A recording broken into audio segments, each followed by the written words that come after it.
Dans la forêt, un loup, pour se nourrir, massacrait toutes les bêtes sans discernement, causant un véritable carnage.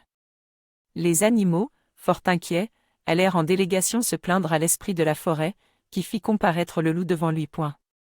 Loup, lui dit-il, j'ai décidé que tu ne mangerais plus un seul animal durant une année entière, pour compenser tes excès. Tu te nourriras exclusivement de fraises. Je te donne le pouvoir de les digérer. Une année? Gémit le loup tout tremblant.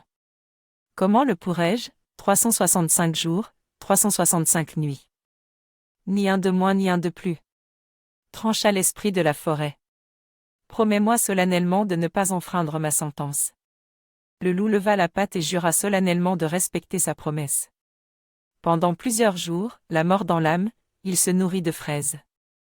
Il errait affamé, rêvant d'un bon mouton à se mettre sous la dent, lorsque soudain, au détour d'un chemin, il tomba nez à nez avec un magnifique agneau bien dodu. Son sang ne fit qu'un tour. Il se rua sur le pauvre animal et le tua tout net. Alors qu'il s'apprêtait à n'en faire qu'une bouchée, il se souvint de sa promesse. Comment ai-je pu faire une promesse aussi folle? Regretta le loup à la torture. Il se mit alors à réfléchir, voyons.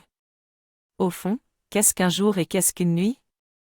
Lorsque la nuit vient et que je dors, j'ai les yeux fermés. Lorsque c'est le jour, j'ai les yeux ouverts. Alors, si j'ouvrais les yeux et que je les fermais aussitôt, cela me ferait passer rapidement du jour à la nuit et de la nuit au jour. Convaincu de la justesse de son raisonnement, il se mit à ouvrir et fermer frénétiquement les yeux, de telle sorte qu'une année passa en quelques instants.